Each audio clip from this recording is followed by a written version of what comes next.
Hey guys, how's it going? Welcome to a brand new episode of the BosBabes Lifestyle Sports Podcast.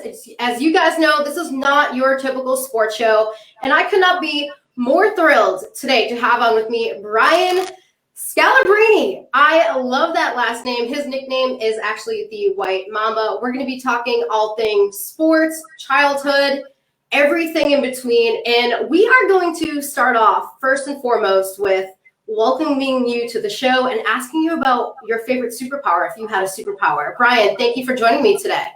Well, thanks for having me, but I'm not going to promise that I'm not going to ask you questions back. That's just the way that I roll, right? So I like it. Listen, this is going to be a two-way interview here. It's not just going to be a one-way street. I'm here for it. I know that you like to trash talk, so we're going to be talking about that later on in the podcast as well. I trash talk indirectly. It's not the typical trash talk. Let's just say that. It's playful banter. Playful banter. I like it. So again, thank you so much for joining me today on this podcast. If you had a superpower, what the heck would it be? I mean, I know what I would want it to be. It would be like Flash Gordon. I would love to be fast, like fast at everything. And by the way, I know it's all good. With great power comes great responsibility. But I'm telling you right now, all I would do is play sports, and I would play all the sports, and I would dominate all the sports. And you know what I would do with my great power? I would make a ton of money and give it to people, as opposed to like trying to fight like low-level crime. I'll let the police officers do that. I would play running back for the Patriots. I'd play point guard for the Celtics. I'd run track and field in the Olympics. I would do everything I possibly could that had to do with speed, which is every single sport has to do with how fast you are. And I love it when you show people who are super fast in the movies and like the world slows down for them and they're like saving the world and grabbing like a piece of popcorn and still going. If the world moved like that for me, all I would do is play sports. That's an excellent answer. So your superpower, if you had one, you would be just like Flash Gordon. And I know right now the Olympics have just recently kicked off. So talking about speed, if you could do any event in the Olympics, what would it be? Would it be like track and field? Because you're talking about speed here. Or what would your Olympic sport be if you could run an event or execute an event properly? I tell you, like nothing brings more emotion to me than track and field, because I did it when I was really young, but I'm like 6'9", 250 pounds, right? And I got bigger. So it's not like I'm not winning any hundreds or anything like that. But I always had this like, wish I was as fast as this or whatever, right? Wish I could beat this person and that person. So absolutely. Like if I was a superhero and I had crazy speed, I would absolutely do track and field. And I tell you, like I watch my daughter play soccer and I like it. I watch her play basketball. I don't love it as much. But the one joy I really have is when I get a chance to watch her run. She runs track, and I love watching her run. And I love watching all the kids run. I'm not just one of those parents just like want to see my own kid. Track and field, it's so raw. It's so like these kids are giving everything they have. It's so direct. The harder you work, the more outcome you're going to have. You got to find that perfect balance between how hard you push yourself but still being young and enjoying life. So I do love that sport and watching that sport more than any other sports. And I don't just watch the Olympics. I'll watch world championships and stuff like that. So right now the Olympics hasn't started with the track and field, but when it does, like we'll record every single event and me and my daughter will sit back and watch it. I think that's amazing that you have a daughter. I cannot wait to speak about her a little bit later on, because I know for a fact we're going to be talking about your family life, because a big part of this podcast, again, it's not your typical sports show. We love having our pro athletes come on here and talk more than just sports. So with that, I love your superpower. And I want to jump right into the fact that you recently, I know that it launched back in 2020, but some situations happened due to COVID. But Scal's Vodka Lemonade, we need to talk about this. It's a go anywhere premium canned cocktail with a legendary taste, obviously created by a legendary man. 18%, guys. So if you're looking to just sit by the pool or go to the beach and pack it in a cooler, 18% alcohol by volume, clean ingredients. So it's made with clean ingredients. And what I love about it is the packaging is very eye-catching. It's a green can with gold and white accent. So again, we just spoke about it, launched in 2020. newly relaunched, I believe, as recently as a couple weeks ago. So first off, you being a former pro athlete, you're still currently involved with sports and the media aspect. You are also a coach. We'll talk about all that later, of course. But how the heck did you go from sports media, being a pro athlete, to wanting to be like, what the heck, dude, I'm going to freaking come out with a premium vodka lemonade? All right. So just in general with me, right? I try to maximize everything I do, whether it's like making my cup of coffee in the morning. There's always a better way to do it. When I get alcohol and I want to make a drink, there's always a better way to do it. And like the most disappointing thing I feel, and this is the reason why we went to 18% alcohol, is because nothing is more frustrating than going out, ordering a drink. You're going to pay like, 12, 14 bucks for it or whatever, 10 bucks for it.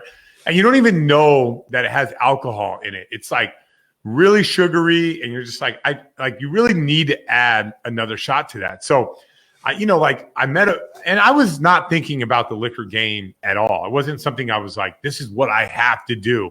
But I'm one of those guys that like to buy things and tweak things, and there's always a way. My daughter calls them life hacks, right? I'm always trying to figure out a way to improve something, make it better for me or whatever. So, one day it was like the combination of a perfect storm. I have a buddy who works with Crooked Oaks, who basically is who I teamed up with to make Scal's Vodka Lemonade. And we were in the sauna one day at our gym, just chopping it up. And he told me, I work with these people who do alcohol, and you're like, I really want you to meet them. So, it's a lot of it's just sauna talk, right? You're just like, whatever. Yeah, sure. I'll meet him. But, this guy's really influential. He's like, no, you have to meet him. And he's kind of persistent, right? So I ended up saying, all right, fine, let's do it. And then once that ball got rolling, or the idea got rolling, it was like I could do it, whatever it is. And this is the best part about Crooked Oaks. They allowed me to do exactly what I wanted to do. So we're starting out, we want to make a lemonade, but I want it to be like, I want it to not be so overly sugary, but I want it to be strong. And then, for me, I can drink this thing out of the can, which is totally fine. But a lot of times I'll have some friends over and I'll take the can, I'll open it up, and I'll add a few different ingredients to make like 3 drinks out of it. And you can do that because like each can is anywhere between 3.5 and 4 shots of vodka. So there's a lot of bang for your buck. And so it's like this going through the process of like doing something the way that I would want to do it. Now, there's market research and there's all that other stuff. But I was like, I'm not going, and I was pretty adamant about, I wanted like really strong. We started out at 17%. It figures 18%. It becomes more shelf stable, so we don't have to refrigerate it. So we went to 18%. But the whole thing was about like people getting more bang for the buck. Because that's how I look at things. I mean, at my age, when I buy something, what am I getting out of this? I want to drink something that I can enjoy, that I can savor, and that I can feel pretty good about it. I don't want to not know if I had a drink. So all that went into it, and then the end result is Scal's Vodka Lemonade. And you talked about it, like the logo. I got the logo right there on my hat, and then we have a green can, and so it's fun. You'll be able to find them. Just look for any kind of basketball hoop, and just look for a stack of green cans at your local liquor stores up here in Massachusetts. So that's sort of the background, and I have been absolutely loving learning more about it, learning more about this sector. And then now we're working on an additional flavor for the future. So that's what's going on right now. But for right now, people have really enjoyed it, and people send out videos of the stuff that they do with the Scal's Vodka Lemonade, and I like that. It's a perfect time of the year to launch it, of course. Growing up in the Massachusetts area like myself, I'm actually born and raised in Mass. I'm actually out in Washington right now. But people love going to the vineyard, hopping on the ferry, laying out by the beach in Southie, going to Capo, Boston at night. So It's the perfect time of the year to be launching a drink like that of vodka. Scal's Vodka Lemonade. If you guys are interested, please go to your local markets in the Boston area. Can you actually purchase these online, or are they just strictly in stores currently?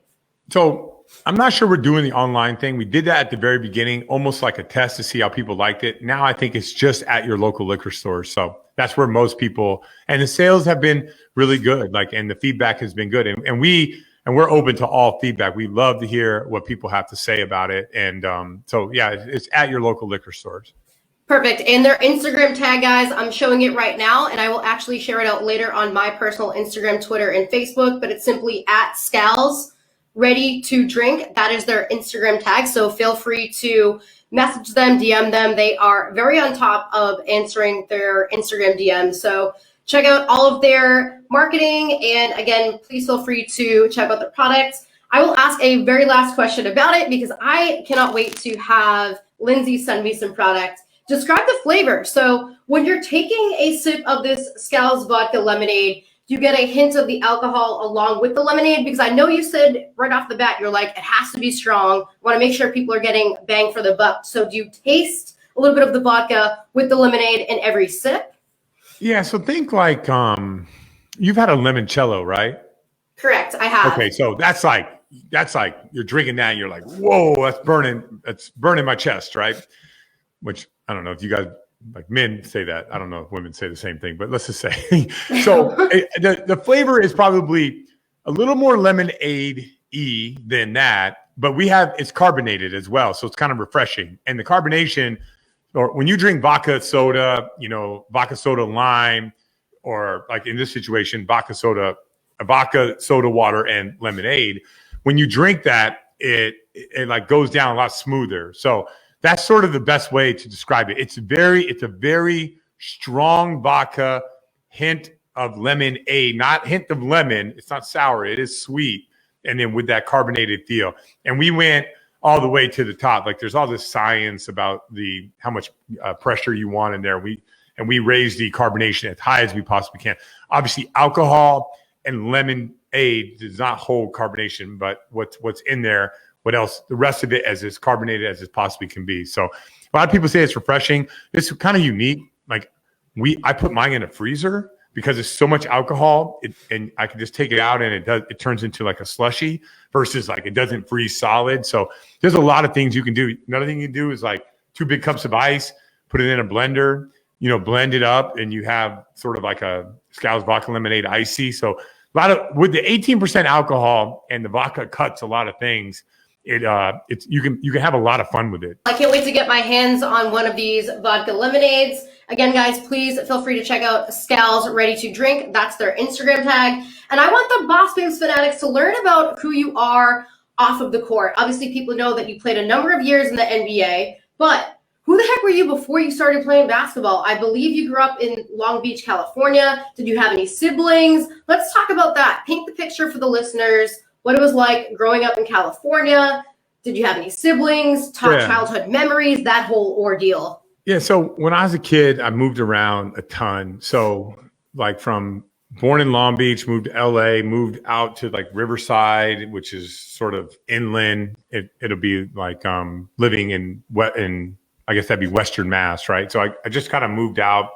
And but when I was 12 years old, my dad, he got a job with Boeing, which is up in Seattle. So 12 years old, I moved. And along the way, like I loved sports. It was like the only place where I felt really normal. Like it was difficult for me to go to school and like being in social settings and stuff like that. But when I played sports, that was like who I was. I was allowed to be my own self.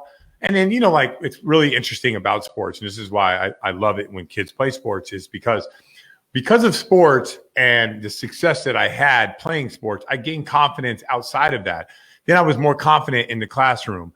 By the way, in sports, you have to learn how to respect your coaches. You have to learn how to respect your teammates. And then ultimately you learn how to respect yourself. Well, all that stuff translates as well into other students or other teachers and stuff like that. So like sports taught me a hierarchy of things like that. Like being a shy kid, can really come off, differently to everybody. A teacher can look at me and like, this guy's trying to avoid me. I keep my head down and I don't talk to anybody. But like sports gave me, I don't call it a platform, but it gave me a confidence that, I could be successful at something. And then I catapulted that into other things in my life. But, when I was a young kid, like I said, like I had 2 stepbrothers, 1 sister, and I was just the youngest child trying to fit in with my older siblings. And, for a lot of people out there who have older brothers and sisters or whatever, that's a fight every single day just to try to fit in with them. And at any moment they can be like, get out of here, you snotty-nosed kid. Like, I don't want to talk to you today. And like, you really don't have a choice because you're the youngest, and you do look up to your siblings and you want to hang out with them as much as you can. So, like even from day one, I had to fight for like everywhere and every single thing that I did. And I realized like at the end when I'm older, I realized that all those moments prepared me to, make it to the NBA. There's a lot of answers to the question of like, how did I squeeze out 11 years of playing in the NBA? Well, a lot of that was just like looking for acceptance. A lot of that was, gaining my confidence, during sports. A lot of that was just like me embracing. And I felt so like everyone has a thing. Like you see people nowadays, they love to go out and see their friends, and other people love to be at home and read a book. Well, like me, my finest version of myself is competing and playing games. And whether it's winning or losing, like the exhilarated feeling that I get when I did that, like that transferred into other parts of my life. So that's where I learned to fight for everything I had. And I learned to never allow other people to judge you and tell you if you're good, you're bad, you're indifferent, whatever. Like those are all things I had to overcome, like joining in as like a 6'9", like kind of a slow white guy in the NBA. You have to figure out a way how you're going to fit in and survive. Because like, my family's livelihood is on the line. So all that is sort of like my younger years. And then that's when, and I played all sports, football, soccer, I played baseball, played just a little bit of basketball at a young age. And then when I got older, all I did was play basketball and I fell in love with it. And that's sort of how the momentum carried. But I'm not who I am without going through that as a kid. Yes, I cannot wait to ask you more questions about sports outside of basketball, because a lot of kids, they develop skills outside of from their pro sport. Like you were just speaking about, you played a number of sports as a kid, and it sounds like you were very competitive with your siblings growing up. Aside from sports and being very active, of course, what were some of your favorite home-cooked meals that you enjoyed eating when you were back home with your siblings? And did you guys vacation anywhere in particular? Like say every summer, your parents were like, you know what, guys, we're going to all go to Disney World this year. We're going to head to the Cape, or we're going to go to Hawaii. So top home-cooked meals. Scal, what do you like eating, and vacation spots when you were younger? Yeah, so it's really interesting. Like I didn't grow up typical in this sense. Like my real father, I don't know who he is, right? Like my mom and him, they got divorced when I was 1. So my stepdad he's from Mexico. Like he moved over here when he was 20 years old, and he worked his way up to becoming like a mechanic at Boeing. So but we didn't have a lot of money growing up, but eventually we would all, when I was in Southern California, we would pack up a trailer. I rode motorbikes, and we'd pack up sleeping bags and tents and stuff like that, and we'd drive to Mexico, and we would stay on the beach in Mexico. And because my dad was from there, we knew this spot or we knew that spot. Like it's not like going to Cabo or anything like that. It's like these out of the way, nowhere places where it probably costs like 5 pesos a day to stay, and we would stay there. And that's like what I remember in the summertime. Like I had to, and my dad, if I wanted to sleep in a tent, I had 2 options. I could sleep outside or I could sleep in a tent. But if I slept in a tent, I had to put the tent up. And these weren't like how it is nowadays, where you just throw the tent out there and they come up automatically. Like it's old school tents. And it's like, it took me, 3 hours to learn to put it together. And when I didn't put it together and I cried, no one would do anything about it. So it was very, very different than the way and listen, I get it. Like I want to enjoy the finer things in life now. So my kids stay in hotels, but all that stuff was like, it was what I remember. And another thing was really interesting when I was a kid is I have the 2 older brothers, and we rode motorcycles. So when the new motorcycle came, it was always like their size, and I would always get kicked back like the worst one. So when I was like 8 years old or something, maybe 9 years old, they gave me this 1975, and let's think about this. This is like 1980, 86, 87, and I'm riding this motorcycle that I can't even touch the ground on. So I had to lean it up against a tree just to start it so I can once again go hang out with my older brothers. And, my dad did not care that, you know, my older brothers got the brand new stuff and I got all the leftovers. It was just the way it was, you know, and but I wouldn't take all that back for anything. So most of my vacations were, you know, like me figuring out how to put up a tent, and then me riding a motorcycle that I had no business riding, that was way too big for me, that I couldn't even touch the ground. When I stopped, I had to time up my stop so I can lean it up against a tree. So I'm sure it's not safe or anything like that. And I had to wear a helmet and stuff, but I survived, and I'm better for it. But that was sort of my childhood. Anytime we would have an opportunity to get away and go to Mexico. It sounds like you guys had a fantastic time, though, especially growing up. Like you said, you had a stepdad, you're with your mom, with your siblings. I love the fact that you told that story of you putting up the tent, and it's not like one that just pops up by itself. It took you 3 hours to actually put up.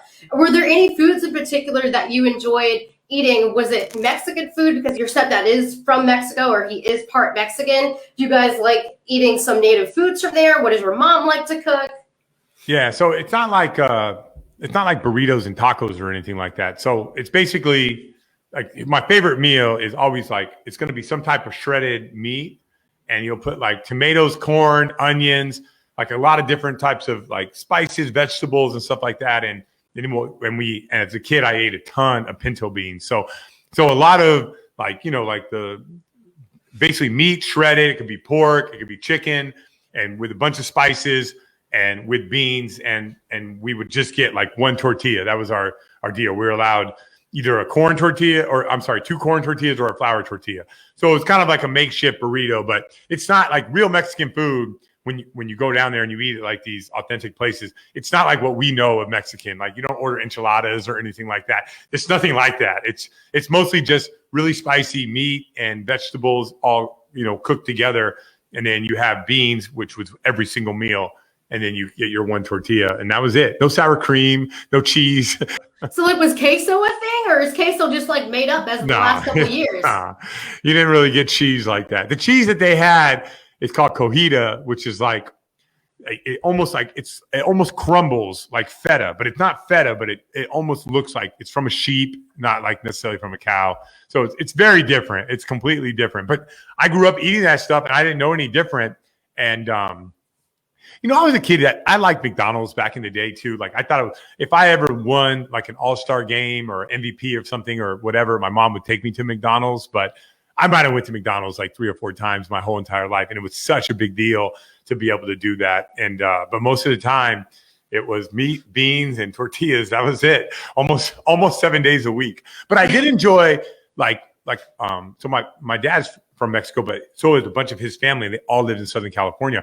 One thing that I really embraced about that was we had to get together almost every single weekend. We would go to someone's house and have a big barbecue. And I grew up with a bunch of cousins, and I got a chance to meet them. And like, you know, like I'm the little white kid, like walking around and, you know, just trying to hang with the older kids at the time. But the food was tremendous. The rice was unbelievable. So I still to this day like love beans and rice. I love Mexican food, but I'm not necessarily a huge like put some sour cream on that thing. But I do like guacamole. I do eat guacamole. I do eat avocados, but that's sort of like the food I grew up liking. Now I'm much different. I like a lot of different types of food, and I like trying different things. But if you ask me what I ate growing up and what I loved, and when I go back and see my mom, that's what I'm eating. Excellent. I'm a big queso. I know you said you guys didn't really eat queso back in the day, but I love queso, love me some guacamole, and of course I love some Tex-Mex, which obviously is a lot different, I'd assume, than actual Mexican food itself. You guys are now listening to Brian Scalabrine. I am so freaking thrilled to have him on here today. This is not your typical sports show. I'm your host, Brittany Baldy of the BosBabes Lifestyle Sports Podcast. We are talking all things Scal. What the heck he did before basketball, the fact that he has an awesome vodka lemonade out in the Boston area right now. You guys can go out and shop at Scal's Ready to Drink is the Instagram tag. Please, please, please go look that up. Before we get into talking a little bit about the Celtics and basketball and charity, everything in between, I know you mentioned you played a number of sports when you were younger. So let's not even talk about basketball yet. What the heck did you play when you were younger, and how did those skills develop you into the player that you are currently? And also, at what age did you decide basketball was your number one sport? So when I was a kid, I loved baseball and soccer. Those were my two favorite sports when I was a kid. But then I got older, and my dad, he watched a lot of football. So I just thought, like, I'd never see my dad watch soccer. Soccer was not a big thing in the 80s, I guess. So my mom one day asked me, "Do you want to play football?" I said, "Sure, I'll go play football." Now, I loved playing football, but I wish I would have stayed playing soccer. Soccer, like, I like the movement. I love, like, even baseball is a little bit boring for me right now.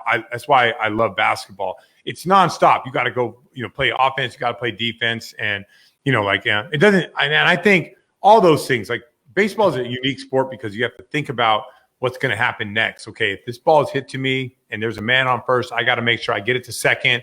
And then you're always, like, playing out the scenarios in between each pitch. Basketball and soccer aren't sports like that. Obviously, you're still thinking because you've got to remember game plans and execution and stuff like that. But it's more action packed, and you're always in the flow of the game. So those are the two sports that I wish I would have gravitated towards more.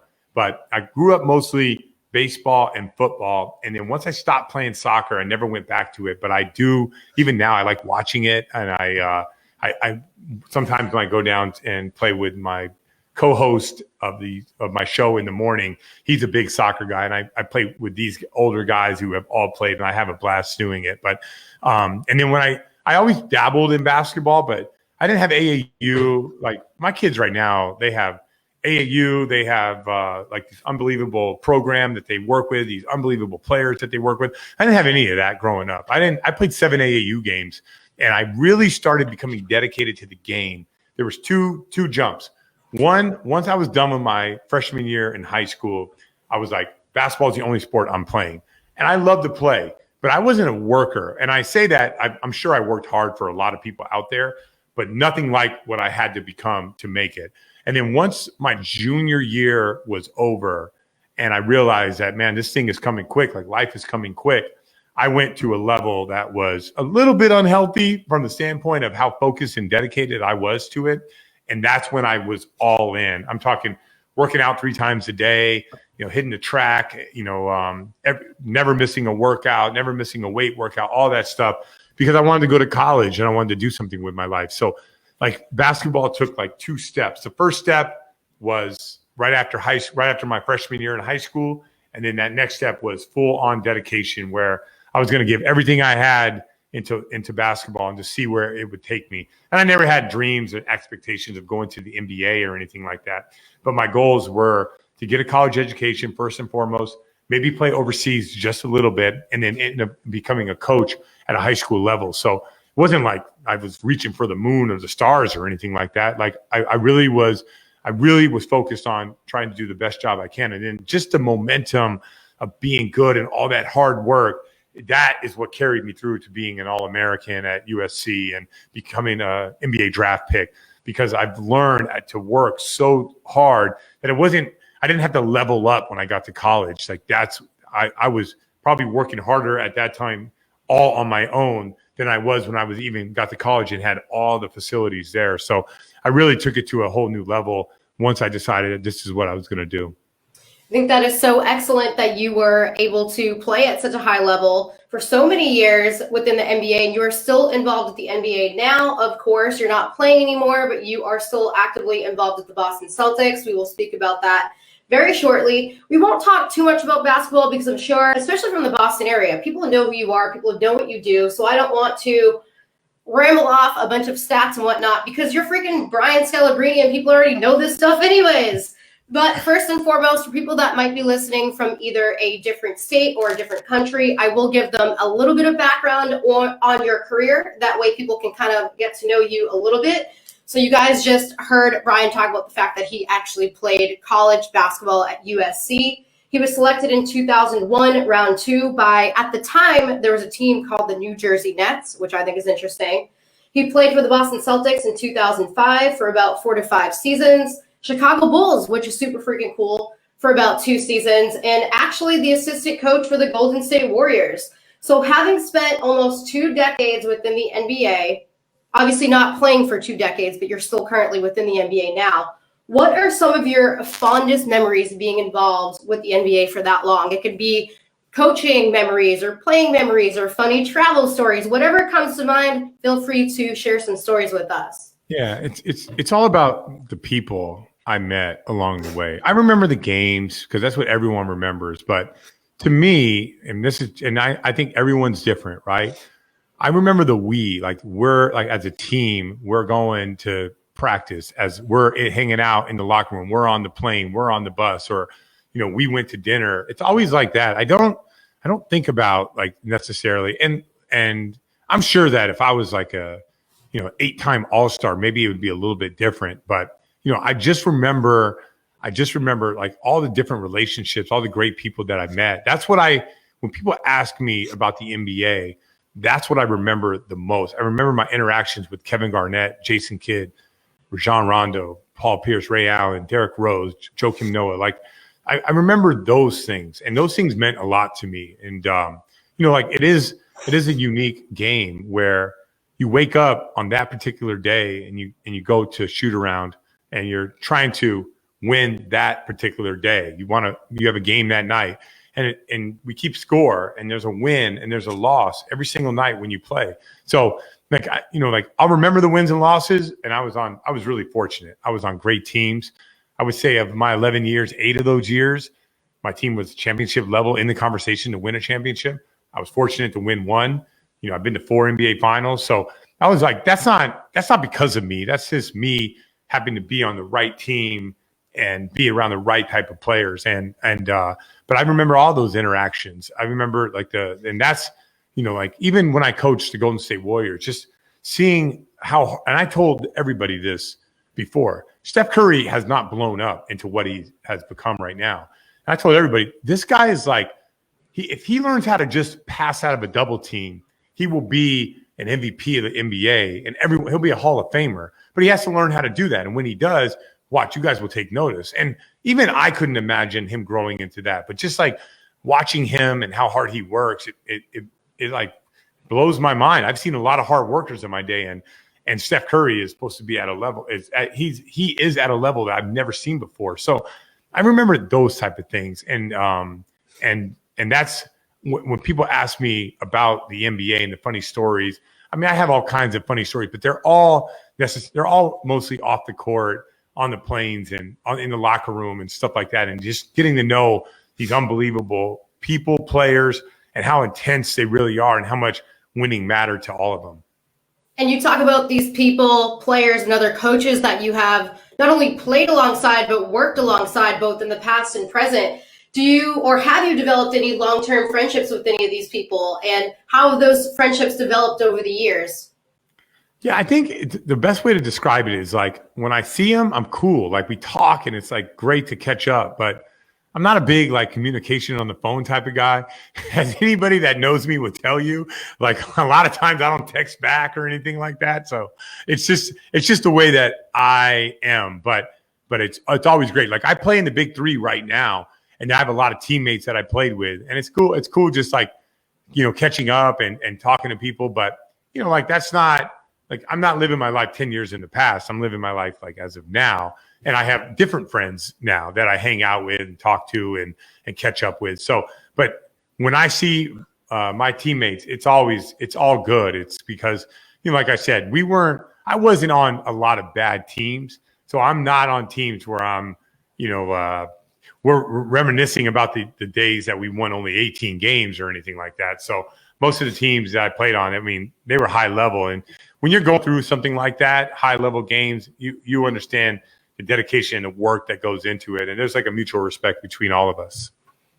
And overall, I really wanted to ask this question because you've spent so many years within the NBA. Overall, what do you hope to take away from being a part of the NBA for so long? And you mentioned that you have a daughter. So when you have your future grandkids someday, what is going to be the top story or memory that you're going to tell them? Like, hey, grandpa did this when he was younger, and show them like a photo. Like, what do you hope to take away the most from your NBA experience? Well, I think winning a championship was unlike anything else. Like going through the run, remembering the whole season. So that 08, 07, 08 Celtic team that's what I would tell them. And then the amount of work that went into that. And I think like for me, like when I kind of look at it like my responsibility. Like I was very fortunate to get put in a position where I'm meeting some of the highest level players in the world. And so when I see young kids, I work with a group. I work with the AAU team that my daughter plays on, and I work with their, not just the 14-year-old team. I work with the kids that are trying to go to college or some of them trying to go into the NBA. And I feel like it's my responsibility to, like cut through the cloth and tell them like, this is how hard you have to work, and you have to do it every single day, night after night after night, if you want to do it. I know you say you want to do it, but and that's great, and you should, and no one should ever tell you can't do something. But the stories that I'm going to tell my grandkids, or the stories that I tell kids when I get to meet people, is like the level of dedication that it takes, how hard you have to work, and not just for basketball. Like I have friends that are, partners at law firms and partners at consulting firms here in Boston, high level guys. And it's nice what they have. They got money and they have success, but they put the work in, and they put a tremendous amount of work in. So I feel like that's sort of my responsibility. And when people meet me out there, they wonder, like, cause I'm fun on TV and I make jokes and all those things, but my real purpose in this world is when I'm talking to these kids and helping them out, like to give them a little bit of guidance. Now, do all of them listen? Maybe not, but it doesn't matter. I feel like it's my responsibility to let them know, like, what does go into this when you want to try to, do something special.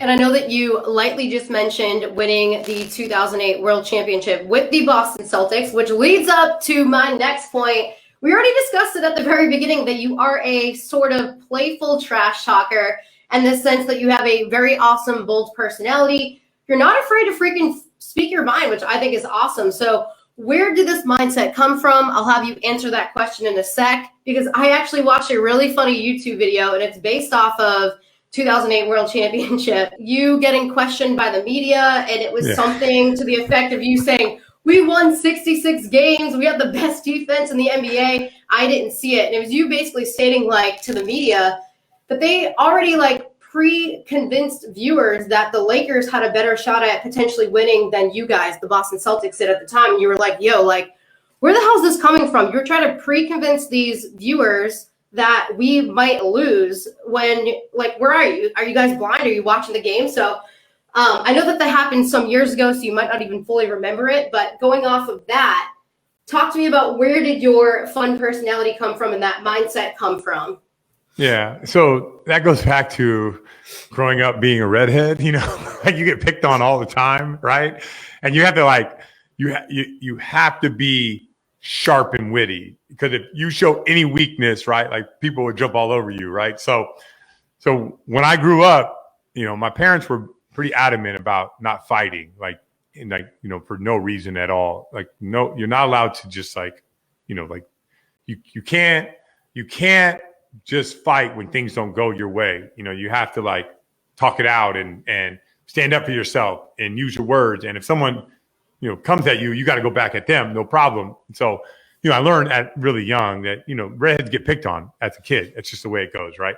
So I had to become very witty, and I had to, kind of go at people right away. So I've had that personality already after years and years and years of being picked on all the time. I had to have that, sort of mantra about me. So that's where that comes from. So I love it when we get into arguments and banter. I love coming back with, quick-witted things. And by the way, all that has helped me in the thing that I do now, which is I do sports media right now. Even on that, I had no idea that I was going to do sports media in 2008 when I'm sitting there on the podium, hammered, drinking champagne. I haven't ate for 9 hours, right? But, being quick-witted is all about, this game, and being able to, put elaborate sentences together, that explains your point, is all about what I do now. And so I said all those years of those kids picking on me has now trained me for what I do today. And that was just another example of it. And that was probably a true personality of who I am, right? You ever want to know who somebody really is? Don't give them 10 drinks. Give them 3 drinks, or give them 2 Scal's vodka lemonade. You'll know everything about that person. Nice, mean, happy, sad. You'll know everything about the person and I drank a bottle of champagne pretty quickly right after we won the championship. And that press conference was a result of that. Didn't understand the media picking the Lakers. I thought we were so much better. So much so that when 9 out of 11 picked the Lakers to beat us, I almost thought maybe we're not as good as I think we are. But no, actually, we were probably better. And those people just, they're enamored by whatever. But along the way, I understand we had a rocky road as we went to the playoffs, like going to 7 games with Atlanta. But that's neither here nor there. But we really did put it together late with that team. I literally loved that media clip. I was like, oh my gosh, I have to bring this up. I know it was from like 12 years ago, but it was absolutely hilarious. And it really showcased your personality, which is, again, why I'm bringing it up. And I think it's awesome that you just mentioned if you give somebody a couple drinks, their personality will start to shine a little bit more, which is 100% true. So get out there, grab your freaking Scal's vodka lemonade and show those freaking personalities, people. So I want to jump on into, somebody wanted me to ask you, my friend Fred Pellin was like, you have to ask him about the Scalenge. The Scalenge. So we'll talk a little bit about the Scalenge and the fact that you wanted to randomly challenge some amateurs. So if you can briefly describe exactly what the Scalenge was and what did you accomplish from doing that? So when I got done playing, I still loved basketball and my body was not worn out at the time. So I was playing in pickup games everywhere. Matter of fact, I kind of flew around America, played in pickup games in LA, New York, Philadelphia, Dallas, Miami, just to kind of see what it was like. Like I grew up in Seattle, so I wanted to see what other places were like. So, just it's really easy for me to get a few phone calls to find out where NBA players are playing so I can jump in some of those runs, right? No expectations of getting back. I didn't put it on Instagram. It wasn't a reality TV show or anything like that. I just wanted to do that for me. I know it sounds crazy because no one does that anymore, but that's just the way that I am, right? So I was getting back from a rec league game and I dropped. I was hot that day. And I'm not even like this as a player, but I had like 65 points in this rec league game and I was just feeling it. Like every shot I threw up went in, right? So I'm on with Toucher and Rich and people are tweeting at them and saying, "Oh, Scal, I'd cook you." And I thought, dang, it's kind of funny. Like at the time, I get it. Like you think, you're never going to play an NBA player, so you could say that. But I'm like a year out. Why don't we do that? Why don't we invite all the best people in the Massachusetts area that want to submit their videos, and I'll play all you guys one-on-one, and I'll go through each one of them. So I went through 4 guys, and then I played Toucher, Rich, and Wallach, who are 3 people. I played 1-on-3. And the final score was, and we played to 11. The final score was some crazy number, like 55-7. I let Toucher and Rich score, so it's like, pretty much like 44-6. And a lot of guys were surprised that I can move my feet. And I always tell people, listen, just because I'm slow on TV next to the greatest athletes in the world, I'm actually faster and quicker than you are. And the fact that I'm 6'9", 250 pounds, you have to deal with that size as well. And so I think people have a disconnect of how good NBA players are. And by the way, one-on-one is not even my game. I'm mostly a team guy. So that is my worst skill as a player, and yet I'm still better than the common man by tenfold, right? So the funniest line out of that at the end was I told the guys, listen, I'm closer to LeBron than you are to me, and everyone got a kick out of that. That is so true, though, because if you think about the average person, it's like my boyfriend plays professional baseball, and it's funny to be the girlfriend sitting there in the stands and hearing people saying, oh, I could hit better than that person up at bat, and it's like, you don't have a clue. You probably can't even hit a wiffle ball better than half of these pro athletes. It's like people just have these weird misconceptions that just because you're admittedly saying I might not be as good as a Kobe Bryant or somebody else that might be a little bit faster than I am, but I'm still a pro athlete and I still played for 11, 12 years in the pros. So obviously I'm really good. So I think that's awesome that you're able to, in a playful way, be like, hey guys, if you're going to say that I'm not good, come do the Scalenge, and I'm for damn sure going to put you in your place. So I think that is so freaking cool that you did that. But it's kind of funny. I would never say I can hit a major league pitcher. I would never, ever, ever say, oh, come on, man. You give me 4 at-bats, I can get a hit off of him. No, I won't touch the ball. I know I won't touch the ball. And if I would never say, come on, man, give me some pads and I'll be able to tackle an NFL running back. But I don't know what it is about basketball that people think that they can do it. Nor would I say, as a professional athlete to another professional athlete, I don't think that I could stop like a soccer player or any of that stuff. I don't think I can get a punch off on any boxer. Why do people think, because I think they go to the gym by themselves or they play in these other games that they think they're good? They're like, it's all equally out of your reach. And that's the best way to look at it, I think.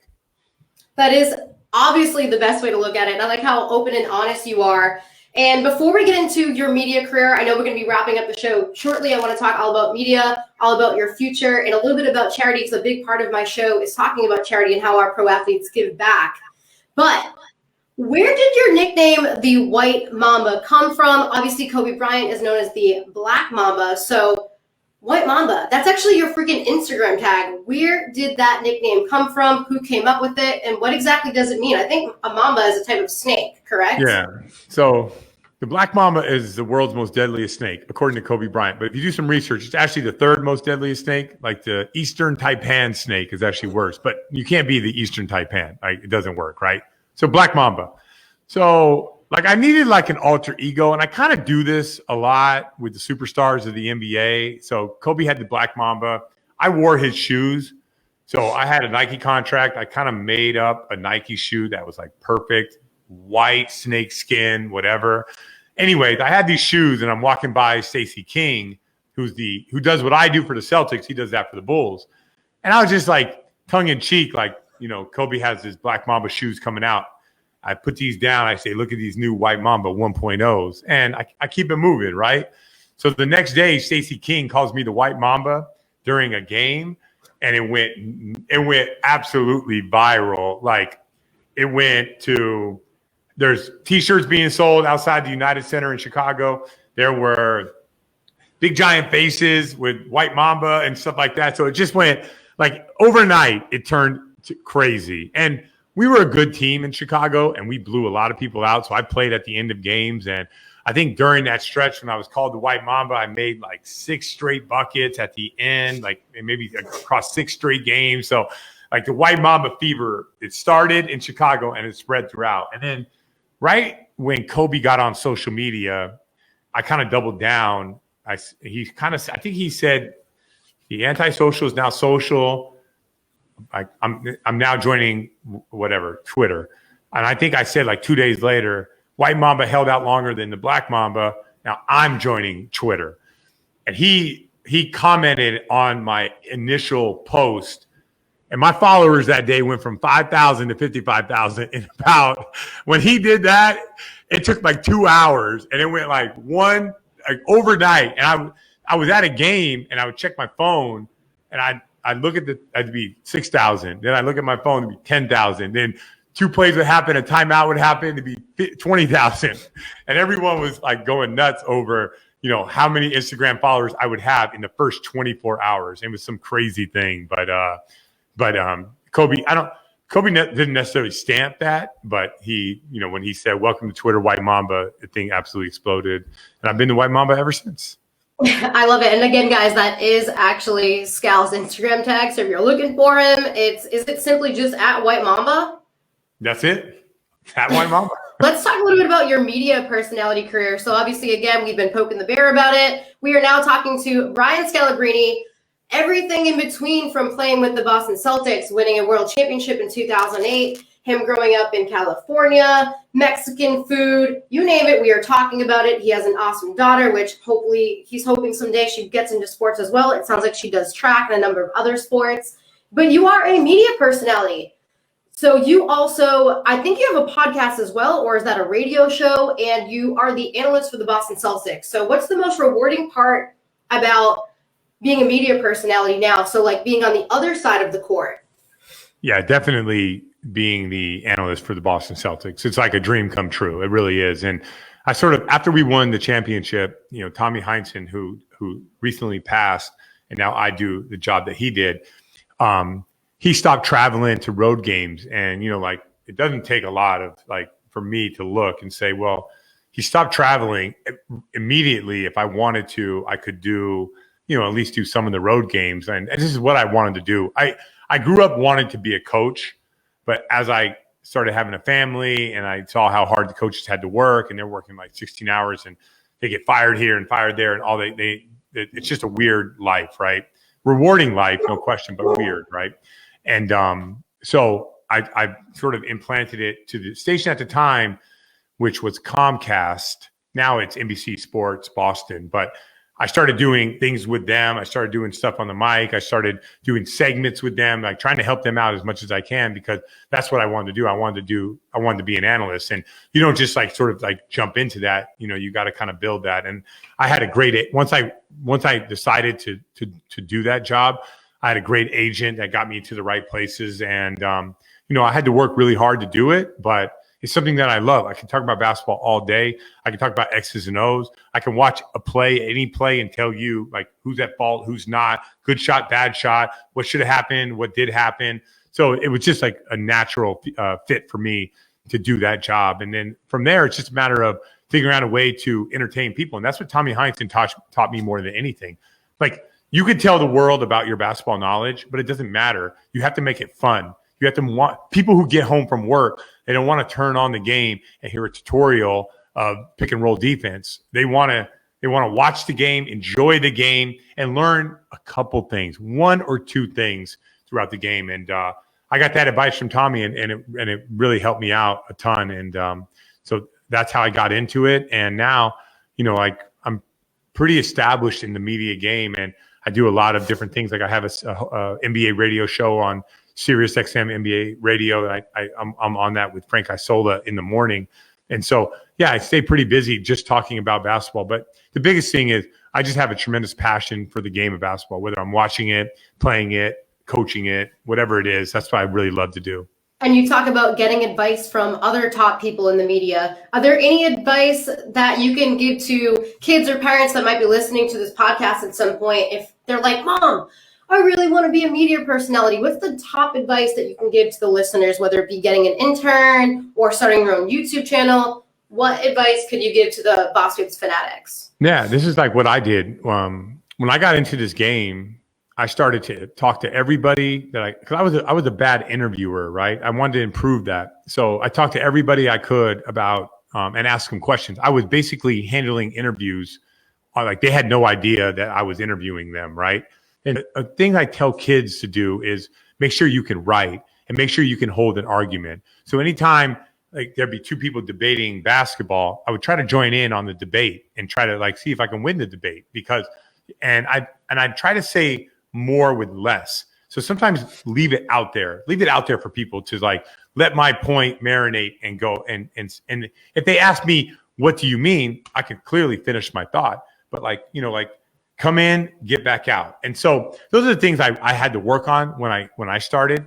But they have to understand, like, people that are going to be doing my job, I started out as a player. So I have, you know, like, I get fast forwarded to the top from certain areas. But if you're going to be a writer or you're going to be involved in this, or you want to be on TV, you got to be able to write. You got to be able to, you know, be a columnist. You got to be able to express your opinions, you know, in writing, because eventually you want to be able to hold those arguments. So interviewing people, you know, expressing your opinions on paper. And then the last one is get in as many sports debates as you can and try to say more with less. That is some excellent advice for those of you guys that are listening. You heard that straight out of Brian Scalabrine's mouth. Be at the top of your game and know how to create your own content, write, probably edit, be a columnist, debate in a good way, not putting people down, but in, like Brian's talking about, in a playful, fun, but less words with more impact, it sounds like, is what you're trying to say to the BosBabes fanatics. And as far as your future, obviously, it sounds like you're going to be sticking around very long term with not only the NBA, but coming out with some other great products. What types of charity involvement are you involved with as well? I know you said you do some coaching with your daughter. So two-part question. What's the future for Scal, and what is your charity involvement currently? How do you give back to the Boston community? Yeah, so the future for me is it's trying to refine what I'm currently doing, whether it's my radio show, the TV with the Celtics, the Scouts Vodka Lemonade, like continuing to grow that. I coach my daughter and my son's team for a program, but I work with a lot of these athletes that are trying to accomplish their goals. So that's sort of a big part of my future. I also play in the Big Three, which I'm heading to Dallas this weekend, and we'll go Dallas, Milwaukee, Chicago, which is basically some current, some players that maybe not necessarily good enough to play in the NBA, but a lot of guys who are out of the NBA still wanted to, play. We play 3-on-3 half court. We get a lot of people watch us on TV, stuff like that. So that's all part of my current and, in the future. The charity that I work with is Shooting Touch. I think they do a fantastic job. It's a two-part charity. Here in Boston, they take young women who you'd be surprised on how sometimes a lot of people live, and there's people that need a lot of help, and they just give them direction, and it's a very tough program to get into. It's a basketball program and I talked to you earlier about the confidence that I gained from playing basketball. Well, these young girls from tough homes, they go and they have to pass their classes. They have to spend, I think it's 45 minutes a day, but you can add them up on their academics and tutoring help and making sure that they're getting and passing all their classes. And when they do all those things, then they can play on the Shooting Touch basketball team, which is a team that they go and travel around. And the goal of Shooting Touch is to give these young women in Boston an opportunity to use basketball to one, and for everyone, give them confidence. And two, it's also to maybe for some of these kids who are really good to get scholarships out there. And so that's a charity that I'm heavily involved with here in Boston. That charity also, they send people from all over the United States, and we go to Rwanda to sort of help women empowerment there as well. And, and we do it through basketball. It's a completely different thing. It's about giving these women a break, allowing them to be, the focal point, allowing them to feel confident in themselves. We're not trying to, take, and maybe a player comes from Rwanda and makes it to college or to the WNBA, but it's more about just get out there, get some exercise, promoting great health, promoting great food, promoting clean water and stuff like that. And we do that in Rwanda. So Shooting Touch handles both of those. I also, in the past, have worked with Seeds of Peace. That's an organization that takes kids, young kids from conflicting nations and brings them together. Think Israel, Palestine. Right now, it's tough because there's a lot of tough things going on. All the peace that we built for a long time, it's kind of on the rocks right now with what's going on with Israel and Palestine. But, Jordan, Egypt as well, a lot, even here, Sudanese and Maine, a lot of kids, refugees from Sudan come to Maine. We want to bridge the gap and saying and we do this through sports, right? You're not as just because you're from the Sudan and you're from Maine and your parents maybe think completely different. You guys are actually very much similar. You love music, you love dancing, you love sports, you love competing. We're actually more similar than people think, but whatever, through the media or through whatever the reason, parents or whatever, it feels like that we all live in different worlds. I think we're more aligned than what people realize. So those are the charities. Those are the really Shooting Touch and Seeds of Peace are the two major charities that I work with right now. Well, Scal, I fully enjoyed having you on this podcast episode today. I hope to have you on again sometime in the future. If you have anything else you want to add to the podcast, whether it be about charities or upcoming products that you have coming out, please feel free to shout them out. Again, you were fabulous, and I really appreciate your time. Do you want to ask me any questions? You said you were going to ask me some questions. Brittany, what is your drink of choice? This might go into my research and development for my next drink. You're walking into a bar, and you're going to grab a what? All right, so when I was younger, it would have been Red Bull vodka, but I call that blackout in a can, so I can't do it anymore. Probably because I'm getting older, Scal. I'm getting older. So now it's more something lighter, so like a gin and tonic or like a margarita or summertime, like you said, like a vodka lemonade type thing. So something strong, but not as strong as like a Red Bull vodka. Don't do Red Bull vodka, anything. So you agree with me. When you go out and get a drink, it's bogus when you can't taste the alcohol. Exactly. You have to taste the alcohol. You have to, or else you're just am I just wasting calories and having all this sugar for no reason? You need to taste the alcohol, especially if you're going out celebrating or a party. you got to taste the alcohol, Scal. So I'm with you. I 100% agree with that. And that's why we went strong with 18%. Now, let me ask you this. Since you told me we're doing this we're at almost an hour. You told me 45 minutes. I know. So you owe me an Instagram post, and I don't want just the story. You owe me a post, like a real Instagram post. I will. I'm definitely 100% gonna actually post you in a swipe so that people can see the drink and all that. But when I post this episode, because it'll be probably the end of this week, beginning of next week, I'm gonna do like an actual audio burst. So I'm just saying, like, we know that men between the ages of 22 and 48 love Scal. I want women between the ages of 22 and 48 to also love, not Scal, but Scals. You know what I mean? Scals, like right here. I want them to love this. You don't have to love me. You can like me. That's fine. Brittany, you'd be surprised. The amount of like unbelievable women that come up to me and want an autograph for their dad, it's unbelievable. You're like, but why don't you want the autograph yourself? They always say that. Like, I want it for my dad. I want it for my dad. Yeah, I always act like I'm the man. I'm like, yeah, I'm Scal. That's me. He's like, oh my God, my dad loves you. I'm like, Oh my gosh. But honestly, I truly appreciate your time. I know you're a very busy man, and I cannot wait to edit this episode. So you rock. You got it. Hope to have you back on when I'm in the Boston area. Maybe I'll bump into you during the Celtics this upcoming season. Sounds good. Thank you, Thanks, Scal. See ya. Chat soon. Bye-bye. All right.